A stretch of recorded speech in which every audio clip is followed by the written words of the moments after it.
Hi friends, welcome to Kanchana's kitchen. ఇవాళ morning వడగండ్ల వానతో మేము లేచామన్నమాట.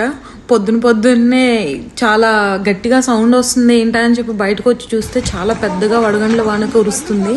అసలు మాకేమీ అలర్ట్స్ ఇవ్వలేదన్నమాట, వెదర్ అలర్ట్స్ ఏమి ఇవ్వలేదు.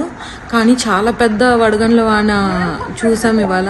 అమెరికాలో క్లైమేట్ ఎక్స్ట్రీమ్ ఉంటుందని తెలుసు కానీ మరీ ఇంత ఎక్స్ట్రీమ్గా ఉండిద్దని ఇవాళ మేము ఫేస్ చేసామన్నమాట. చూడటానికి అంత బాగుంది, బయటికి వెళ్ళి ఎంజాయ్ చేయాలనిపించింది కానీ అవన్నీ ఏరుకొని తెచ్చేసుకోవాలనిపించింది. కానీ ఒక్కొక్కటి చాలా చాలా గట్టిగా ఫోర్స్ఫుల్గా పడుతున్నాయి అన్నమాట వడగండ్లు. చాలా పెద్ద సైజుగా వడగండ్లు ఇదే ఫస్ట్ టైం నేను చూడటం. లాస్ట్ టైం కూడా వడగండ్ల వాన పడింది కానీ మరీ ఇంత ఎక్స్ట్రీమ్గా అయితే లేదు. ఈసారి చాలా పెద్దగా పడింది. చూడండి ఎంత పెద్దగా ఉన్నాయో, ఎంత పెద్ద వడగండ్లు ఉన్నాయో. నా లైఫ్లో ఫస్ట్ టైం అనమాట. మీకు కూడా ఇలాంటి ఎక్స్పీరియన్స్ ఎప్పుడైనా జరిగి ఉంటే నాకు కామెంట్ చేయండి.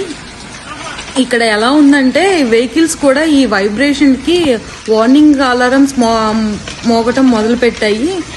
తర్వాత ఇంక నుంచి వెదర్ అలర్ట్స్ అంతా వచ్చేసినాయి. మాకు చాలా దారుణంగా అనిపించింది. ఫస్ట్ ఎర్లీ మార్నింగ్ ఎగ్జైటింగ్గా హ్యాపీగా అనిపించింది, and at the same time కొంచెం భయం కూడా వేసింది. చాలా భయంగా అనిపించింది. Thanks for watching. Please like and share, subscribe. Thank